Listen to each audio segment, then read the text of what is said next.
truly can be. K1 is clearly the better quarterback when it comes to passing, running, and taking care of the football, but ESPN seems to think Danny is the, stuff. Fortunately for Danny, he has a healthy Saquon, Ingram, and maybe Shepard. Doesn't sound like Sterling Shepard's going to be back, but Evan Ingram. There are certain rules in fantasy football. One of them is play your tight ends versus Arizona. Nevertheless, our defense is the true showstopper this week as Pat P returns from suspension, so maybe we can finally stop the run. Cards 35, Giants 26. Patrick Peterson does not return from suspension this week, does he? Yeah, I think it was a 6-game suspension, wasn't it? I thought it was 8. Suspension. No, I thought it was 6. Maybe it was 8, Jay. Maybe you're right. Patrick Does it matter? Oh, goodness gracious. Does it matter? I think it does. It does matter, actually. It would help their defense. He does return to the Cardinals after a suspension. Okay, it was only a 6-game suspension, so there you go. Right. Well, that's going underreported this week, that's for sure. It is underreported. The David Johnson injury scares me a little bit for the Cardinals. Yeah. Is Patrick Peterson, is he a guy, I mean, we don't have time probably today, but it'd be great to have a trade show about possible trades in these last couple of weeks, but is Patrick Peterson one of those guys on the trade block, do you think? The Cardinals are not taking offers for Patrick Peterson. They've received offers, but they're ignoring all of them. So what? They haven't got the offer. They haven't got the offer they want yet. Then that's basically what that means. Yeah, they should seriously be considering taking offers for Patrick Peterson. Yeah, I would agree. I would agree, Jay. Yeah. There's really no point in holding him to the team. Move on. Build for the future. You are with your offense. You might as well with your defense too. Well, they're still holding on to Larry Fitzgerald. Well, Larry Fitzgerald's due to retire. Different story. In a year or two. I mean, he's definitely. I mean, Patrick Peterson's no spring chicken. He's been in the league 6 to 8 years already. Well, that's probably why he was using HGH or whatever it was that he got suspended for. Hey, Jay, it was an absolute mistake. Yeah, he didn't mean to do it. Yeah. Right. He didn't read the bottle. No, that's right. Yeah, that's right. He definitely helped my secondary. The last 1:00 game on the docket this week is the San Francisco 49ers, the undefeated 49ers, 5-0 at the 1-5 Washington Redskins. The Redskins 31st in the power rankings. The Niners move up to 4. They are favored by 9.5 points. I am so happy to finally see the rest of the superfans joining me on the 49ers train. Took you guys long enough. I told you they were a top 10 team from the beginning. I'm patient. I'm the only one. I was it's funny. Everyone out there, the 49ers are like, oh, no one had us. I had you, San Francisco. I saw you. Don't pretend that you don't remember that I saw you. I didn't pick you as my boyfriends. I probably should have. You want to know where Chicago is, but you're my side eye. You were always my side eye. All right. Besides being the only other undefeated team right now, the 49ers scored 29.4 points per game, 408 offensive yards per game. So don't tell me Jimmy Garoppolo sucks. They only allow 12.8 points per game and 237 yards per game. I say this is another potential lock of the week, Neil. Oh, absolutely. Yeah, Jay, that's for sure. Interesting things here, I guess. Shanahan coming back. He's furious with Washington. He always is. And he'll be desperate to thrash us, and he's got a good chance of doing it. The 49ers, I mean, they're a quarterback away from being a real threat in the NFC. How dare you? But can I just raise my bone I want to pick with the NFL this week? Because every week you get players of the week, offensive player of the week, blah, blah, blah, defensive player of the week, and all the rest of it, yeah. You know who this week's defensive player of the week was? Oh, yeah, it was Landon Collins. It was Landon Collins. This is the guy who gets player of the week when he's been playing against the Miami Dolphins offense. I mean, what the hell is going on? I mean, you can't. There should be a ban this year that nobody gets a Player of the Week award once they've played if they're playing against the Miami Dolphins. I mean, it's an absolute farce. And what makes it worse is it's the first time this guy's turned up since he arrived with these massive contracts. Pathetic. Move on. Injuries, James. Quick. flee this disaster. Oh my gosh, the Niners, D4 quadriceps, Raheem Morstead, neck injury, Deebo Samuel growing, George Kittle undisclosed, didn't practice this week. We know that Staley and now Witherspoon are both going to be out, along with Juszczyk and McGlinley, the offensive tackle. For Washington, it's not half the team anymore, Neil. Hey. But Josh Norman, who I forget still plays for you all because it doesn't look like he's on the field, has a thigh and hand injury. Vernon Davis is in concussion protocol. Adrian Peterson has a quad. Case Keenum, foot and shoulder injuries. Chris Thompson, toe. And tight end Jerome Cunningham has a knee injury, all listed as questionable. And also, I would give an award to Terry McLaurin, Scary Terry, who, for some reason, this poor guy fell to the third round in the draft, is the leading rookie wide receiver, and I think is fifth overall in terms of all receivers in the league this year. And I mean, what sort of bad luck? What's this guy done in a previous life? Because he's ended up on the Washington Redskins. I mean, this is a premier player. This is a guy who could be starts off his career looking like an absolutely stud wide receiver, and he finds himself in Washington. I feel sorry for him. Poor guy. All right, we move finally to the 4:00 games, and gentlemen, if we're really gonna start hammering away at the NFL, and I mean, why stop now? Only 3 4:00 games, and there were a bunch of West Coast teams going East Coast, the 49ers being one of them. Only one of those West Coast teams got a 4:00 game, and that is the Los Angeles Chargers at the Tennessee Titans. Why did the Chargers get preferential treatment in regards to the West Coast, East Coast thing? Well, they didn't get it 2 weeks ago when they flew to Miami for 1:00, so I don't know. Maybe they were generous with their schedule. Who knows? Also true. Chargers 2-4, Titans 2-4. Chargers have fallen to 20th in our power rankings. The Titans have fallen to 24.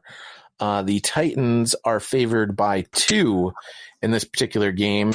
Chargers have won the past 2 versus the Titans, including that 2019 win in London last year, where Mike Vrabel courageously went for 2 for the win. Listen, Mike, I know you're listening, Mr. Vrabel. I just want to talk to you here. Just me and you, all right? You're one of my favorite all-time Patriots. You are a horrible coach.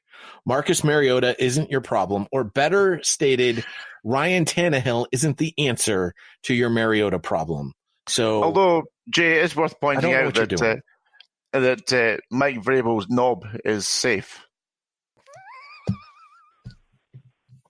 He was saying he did say in the offseason that he would cut it off to win the Super Bowl, but I think little Mike is safe. Okay, I think it is. Injury. Certainly this year. You and I, Neil, are taking the Chargers. James, you seem to think Ryan Tannehill is going to get the job done. No, I thought they were going to get the job done. I made my pick on Tuesday before I found out that Tannehill was starting. I had not yet gone back in to switch this. I will be changing to the Chargers, unfortunately, because, Phillip Rivers is grossly overrated. But, I guess they have the better offense. I don't believe in Tannehill at all. The Chargers should win this game, but I don't have high hopes for either squad competently pulling this game out by more than 10 points. Is this the beginning of the end for Mariota? Well, beginning of the end in Tennessee. He'll end up in New England where he'll become a star like he should be. That'll be fantastic. And Blake Bortles, huh? Right, exactly. Anyway, injuries. Here's the thing. One quick thing before you get into those injuries, because I'm going to lead you into the injuries here. Go ahead. All right. The problem with Mariota is his security blanket came back this year, and he has not been throwing to his security blanket. Now, my guess is something is hampering him, and lo and behold, I do believe Delaney Walker is on the injury report. He is a limited participant this week in practice with an ankle injury. Yeah, Yeah, that's his biggest problem. The other biggest problem he has is, besides Delaney Walker, he is blind to any other wide receiver out there. I wonder if Adam Humphries is starting to question the fact that he decided to honor his handshake deal with the Titans instead of going to New England to becoming the slot receiver up there. He probably would have had a few more catches, be on a winning team, all those good things. He is a good receiver. He is invisible now in Tennessee. It's a shame. Like most receivers in Tennessee. Exactly. All right, you can finish the injury report, and then we can move on. Other injuries for the Tennessee Titans include Jayon Brown with a groin. Jeffrey Simmons is out. Kenny Vaccaro is questionable.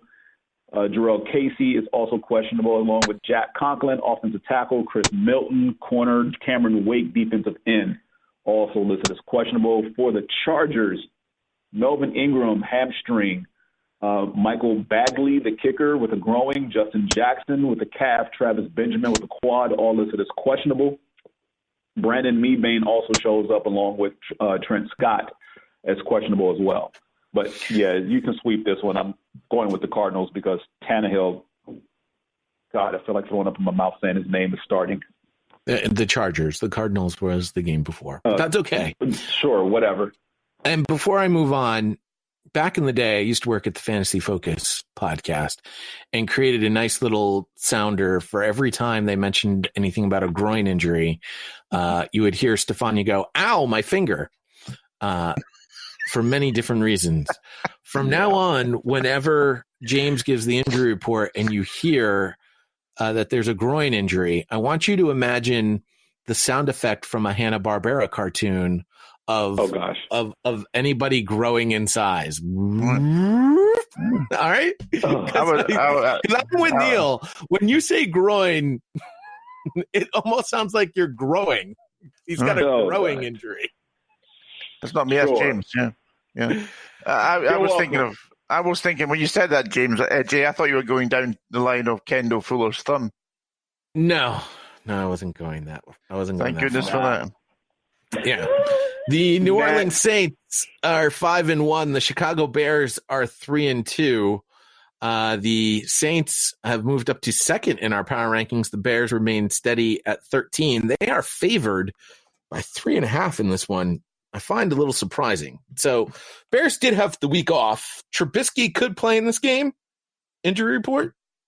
Looking for that right now, and Trubisky is not on the injury report, surprisingly not. Taylor Gabriel, Adam Hicks, and Cal Long, because Gabriel is in concussion protocol, and the other two are on injury reserve. Yeah, but no Trubisky, which is interesting considering the separated shoulder. So Trubisky is probably playing. I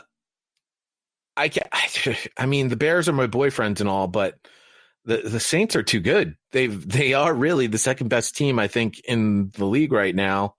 They've won their past 4 versus the Bears. I'm going to go with the Saints. James is too. But Neil, you believe in my boyfriends.